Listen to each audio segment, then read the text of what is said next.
Hello, everybody. Josh Neighbors here, Locked On Nationals podcast. Joining us today, as he does every single week, it is the one, the only Matt Weyrich of NBC Sports Washington. The Nats might suck, but they're busy. Boy, there's a lot happening in Nats land. We'll talk some Stephen Strasburg. We will talk about the emergence of Luis Garcia's bat. He has been red hot. All those things and more coming up on the show.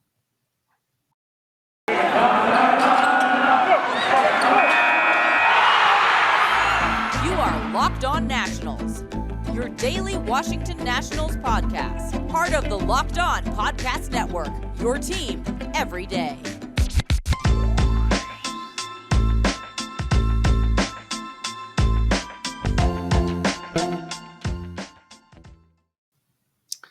Once again, Josh Neighbors here, joined by Matt Weyrich, NBC Sports Washington. So, Matt, we actually went pretty pitching heavy in the last show that we did yesterday before I talked to you. So we're going to go talk about one of the bats first, Luis Garcia. He has been red hot so far. And I was thinking about the way that maybe some fans would process this and say, like, hey, he should have been up all along, right? Maybe that is, maybe that's something that we are, that fans are saying, maybe he should have been here from the beginning. Or maybe for once this year we can give the Nationals some credit. Maybe they've handled this thing perfectly. Now, look, an injury is what actually brought up Luis Garcia in the end, right? But they allowed him to get hot in AAA, and that has carried its way over to the majors. So, on those two spectrums, do you think each one has credence? Where do you fall maybe in that assessment of things? Yeah, I think that the point that Garcia needed to work on his defense was valid. He still is making the rookie mistakes that we had seen from him in 2020 and 2021. He has 3 errors so far this year, and Josh Bell has honestly saved him from a couple of errors, making some nice plays over there at first base. So it's on the routine plays, same as we've always been saying. He's doing the exact same mistakes, right? And that I think that's a matter of just getting reps. And at the end of the day, they wanted him to work on some things down in AAA, and now he's up here applying it. And David Martinez says he's working on that defense every single day before the game to get those reps in. He's now seeing balls come at him at major league speeds. And I think at this point, he's put in the work in AAA. It's time for him now to wear these errors up in the majors and ultimately adjust and play good defense at this level. So that part of it certainly makes sense. He did get hot down in AAA. He was honestly putting up MVP caliber numbers over that first kind of 6 weeks of the season. Did sputter there a little bit towards the end of his tenure down in Rochester, but the Nats got him up and he immediately picked up basically where he left off. He has been fantastic so far. Him and Michael Harris were kind of the two young guns putting on a show in that Braves-Nats series. Really exciting for both sides to see, 2 players that we might be seeing, going head to head for a long time. And Garcia, he hasn't drawn a lot of walks. He's 1 walk so far in 57 plate appearances. So that is something you would like to see a little bit more of, but the power is there. He's making good contact. He's collecting multiple hits in a game. I think the one thing that Davey Martinez said was, he hit that first home run, I believe it was a week ago.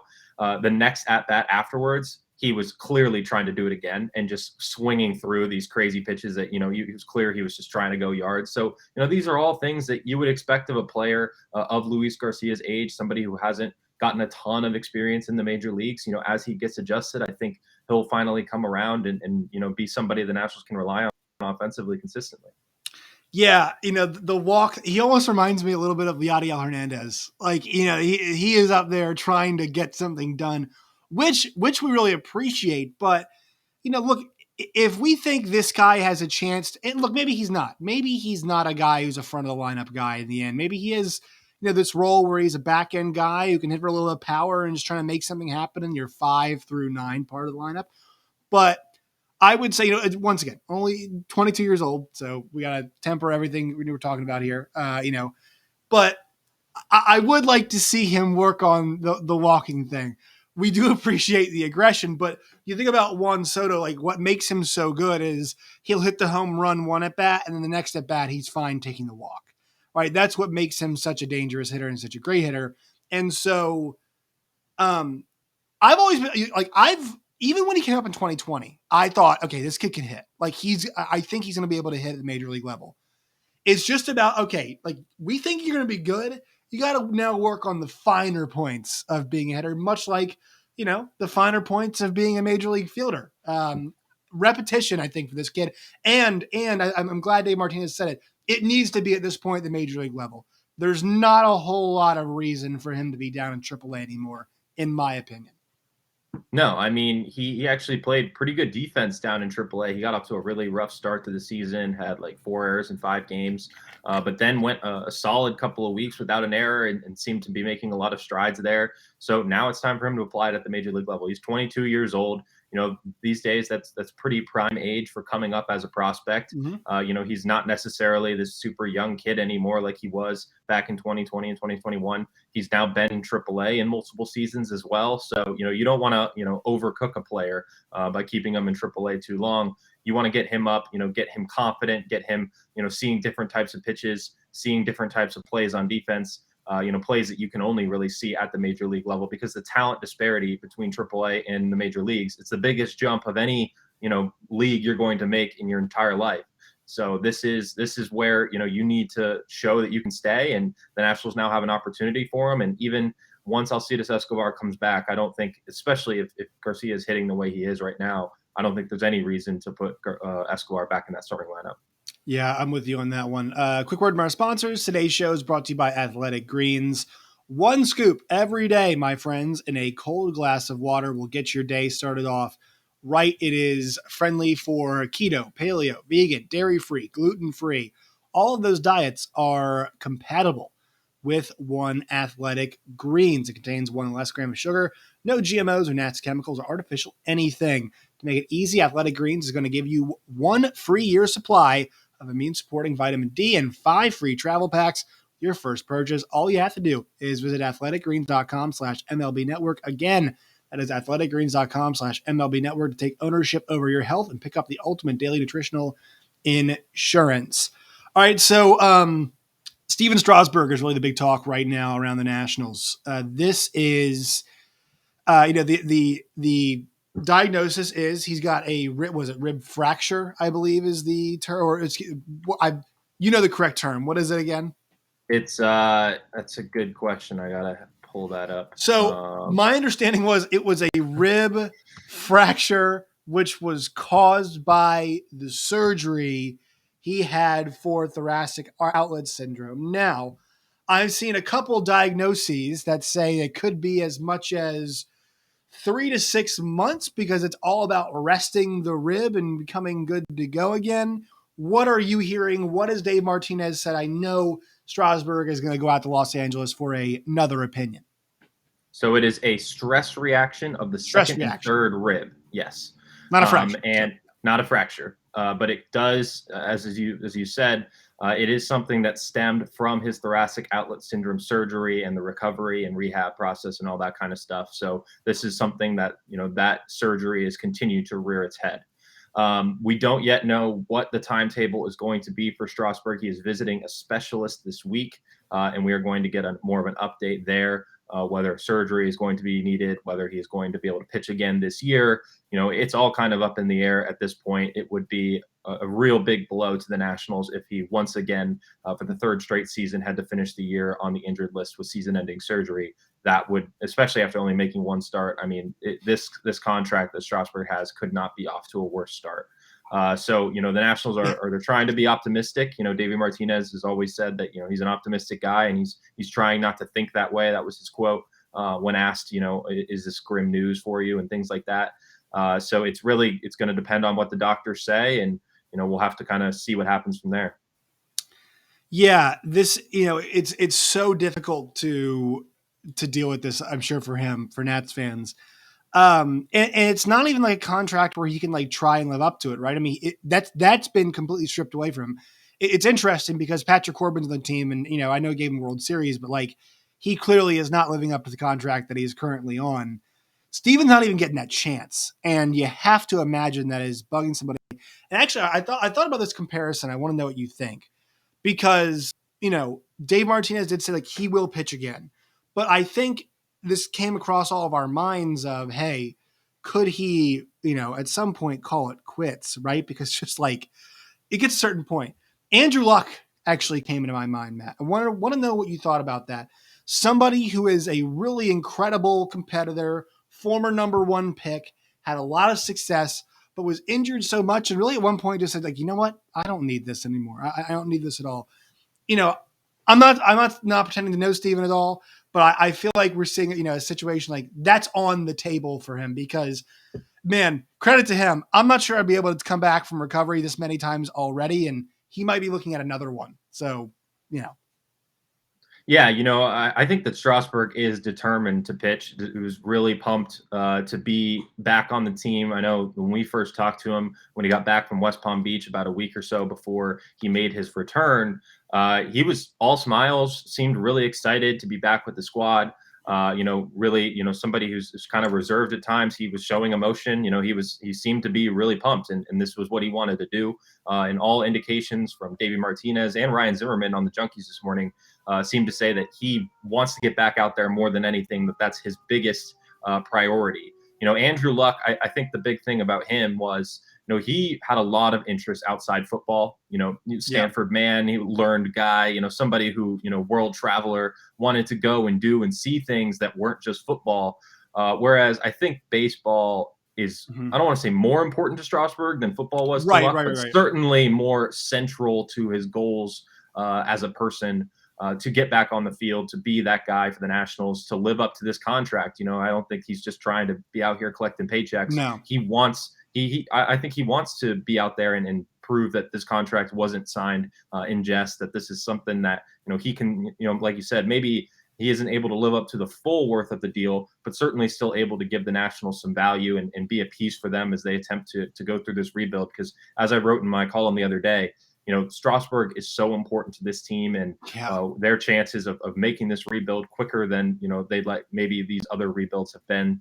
If he can come back and be any semblance of his true self, whether you can rely on him to do so or not, that is going to be pivotal for the Nationals' future. Yeah, I agree with that. I think what I would say about Luck is like, because he came back and won Comeback Player of the Year in 2018. So he had returned and actually had some success. And you're right, he had other interests, but there is a sense, baseball is really one of those sports where like the resets are such significant resets with injuries, right? There is not, when you tear your ACL, like you'll see guys make incredibly quick recoveries, right? And beat those timelines or whatever. Like you can't do that with elbow and shoulder injuries, right? When those things hit, like the clock is there. We know what the timetable for return is. You don't see that. And that's my question is, sure, I'm sure he's motivated to come back. But how many times can you reset that clock? And good for him if he wants to keep doing it. It's just, he's a pro athlete. He's an incredibly talented pro athlete. But that's just my question. Does at some point eventually wear on you? It might not for him, right? But I think it's worth asking. This is definitely something that he's dealt with throughout his entire career. This is his 15th stint on the IL/DL. In his major league career, 5th time in the last 3 years. He's certainly somebody who is accustomed to the rehab process. This is a bit of a different process for sure with thoracic outlet syndrome, not having a set timeline, with having such little data to work off of, and having random things like stress reaction of the ribs coming out of it. That's something that, when you get Tommy John, that, all right, I'll be back in 9 to 12 months. I got to rehab my elbow and there's this timeline that I follow and I'll be back on the mound by X date. That's really just not the case here. It is all up in the unknowns. And certainly that's got to be tough on Strasburg. And as Ryan Zimmerman, we're talking about him. It's Ryan Zimmerman weekend coming up. Big thing, the big reason for him as to why he retired was because he just couldn't do the injury stuff anymore. The hours of work that he had to put in the trainer's room every day just to play. That's really what spelled the end for Zimmerman. If he had been able to remain healthy, more towards the end of his career, I think he could have been playing, now and maybe for a couple more years. But certainly with his lengthy injury history, maybe not to the level of Strasburg, but certainly pretty expansive in and of itself. That was what did it for him. And you have to think that Strasburg, who's 33 years old now, just about the same age as Zimmerman, it could come around and just be, this is the final straw. But I don't think that we've reached that point yet. Yeah, no, I don't think we have either. It just must be so frustrating with you. It's like ribs. Why would And you're like, it's weird, isn't it? It's weird to think it's a rib injury with something like this. You mentioned it is Ryan Zimmerman weekend, and that kind of gets us to the next part of this podcast, Matt. It is Ryan Zimmerman weekend. And so I'm looking at the schedule here for the weekend. A whole lot going on Friday and Saturday to celebrate him. Ian Desmond, Danny Espinoza, Adam LaRoche, Jordy Mercer, Daniel Murphy, Lance Nix, Brian Schneider, Jason Worth, Gio Gonzalez, Jordan Zimmerman, all scheduled to come back and hang out with their good old buddy, number 11.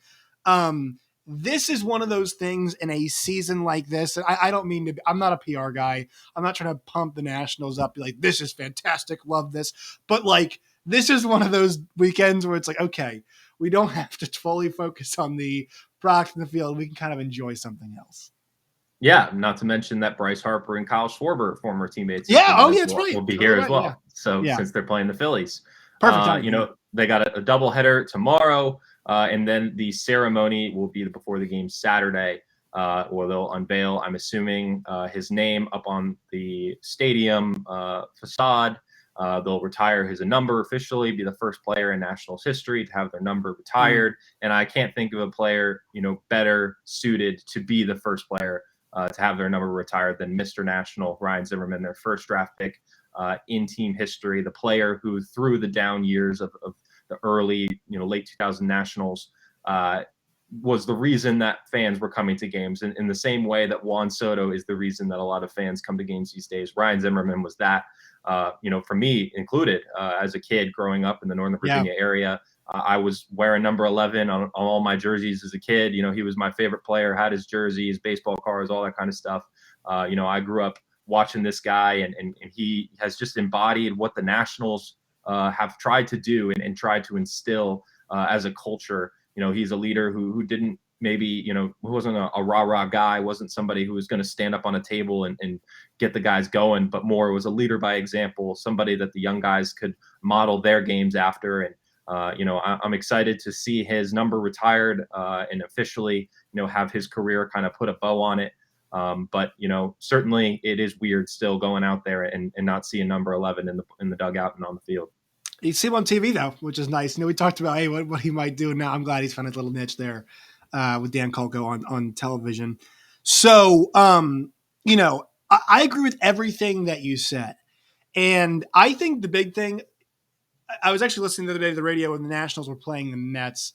And I thought the Mets radio guys made a really good point. They're like, look, the Nationals records really shouldn't be tied to the Expos records just because they're so different. And like, think about how Ryan Zimmerman he is the benchmark in this franchise's history. He is a Virginia guy who is the number 1 draft pick on a DC team and started a new era of baseball. Like that's why he is such a perfect guy to embody this entire organization. I mean, he started it all. He finished it all, right? Finished the fight, as we've been saying. Started it all, finished it all. And it's like, I think this is a good reminder because the thing about this team that, 2019 was a short time ago, Matt, but they've lost basically everybody off that. I mean, there aren't, and Patrick Corbin's out there every 5 days.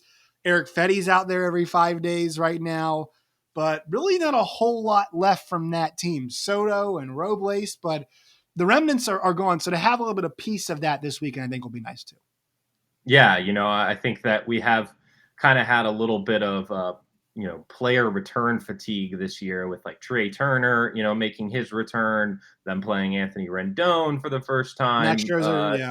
Max Scherzer, Dusty Baker, I know who wasn't part of that team, but just kind of like it's just been going and going and going. All this stuff where these players, these guys aren't connected to the team anymore. Zimmerman will forever be a part of this team, even though he's not playing anymore. He is a National through and through, somebody that this organization, this fan base, has as a piece of them forever. And I think that is going to make a lot of people excited. I'm sure the stadium is going to be as packed for Saturday's game, especially as it has been all year.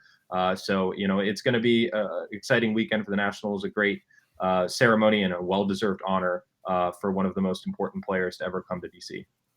All right, one more quick word from our sponsors. We'll get you out of here. Today's show is brought to you by BetOnline. You go to BetOnline and BetOnline.net today. When you guys do, you guys can wager on the NBA. Do you think Matt, the Warriors get it done tonight, Game 6. Oh yeah, it took a Warriors NBA Finals future right at the start of the playoffs, so they've been There you go. Wow. Oh, so you're hoping you can get that one tonight. Bet online, cash in. net, the best place to do so. NHL playoffs, the Avalanche, thrilling 1-0 series lead after a really fun game last night. You guys can bet on game number 2. They're at BetOnline and BetOnline.net today. BetOnline, it's where the game starts. All right, Matt. So what are you working on right now, if anything? How many games are going to this weekend? Yeah, we're looking at a lot of different things, and I'm doing some Zimmerman pieces in the next couple of days for sure, and also taking a look at Keibert Ruiz's All-Star chances. I think that's something that we really we've been really looking forward to diving into. Davey Martinez, I asked him if there were any players that he thought deserved a shot at the All-Star game. Who would they be, other than Soto, of course? And the players he named were Keibert Ruiz, Josh Bell, and Josiah Gray. Which I thought was an interesting little grouping there. So I'll hit on all three, but Keibert, I think, has the best chance of those three guys to make it onto the All-Star team. And I kind of examine what the field is like and what his real chances are of making that squad. So stay tuned. All right, Matt Weyrich, NBC Sports Washington. We always appreciate your time. Thanks, man.